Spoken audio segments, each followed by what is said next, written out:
tip number 4, build, and build, right? So this might be most powerful tip on this list. You have to stop the tutorial cycle. Tutorials are great for learning syntax, but they don't teach you how to solve problems. Alright, projects do. As soon as you have a basic grasp of the fundamentals, start building something. It doesn't have to be next.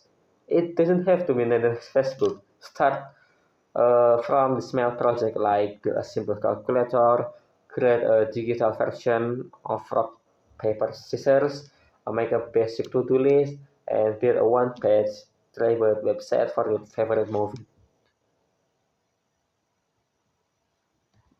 Finishing projects.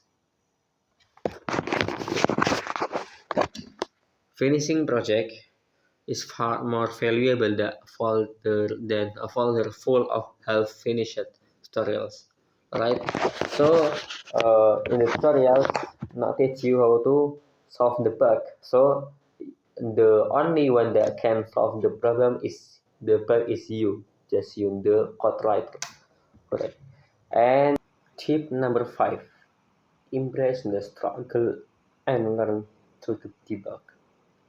Welcome to Relative Coding. 90% of your time will not be spent writing brilliant new code.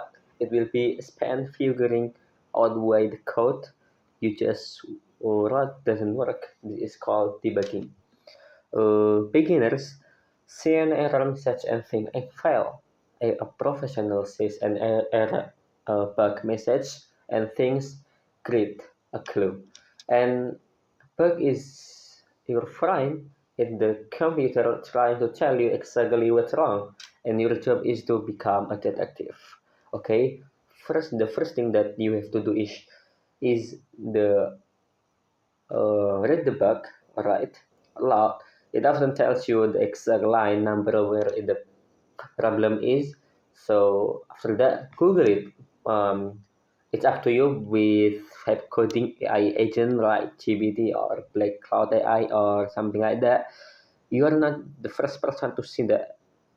So, or maybe if you can ask someone that expert in code, because you are not the first person that see the bug.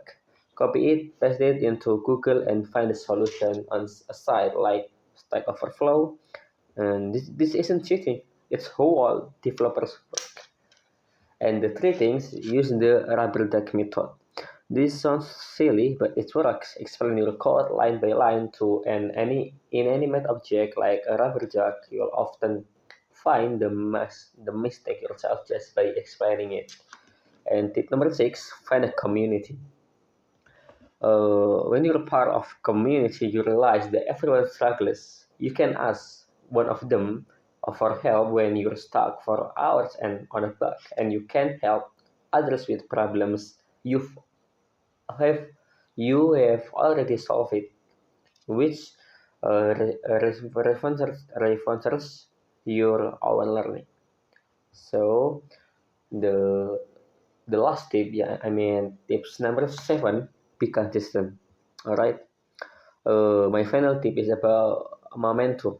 Learning to code is like learning a musical instrument or a new spoken language. You can't cram it all in one weekend.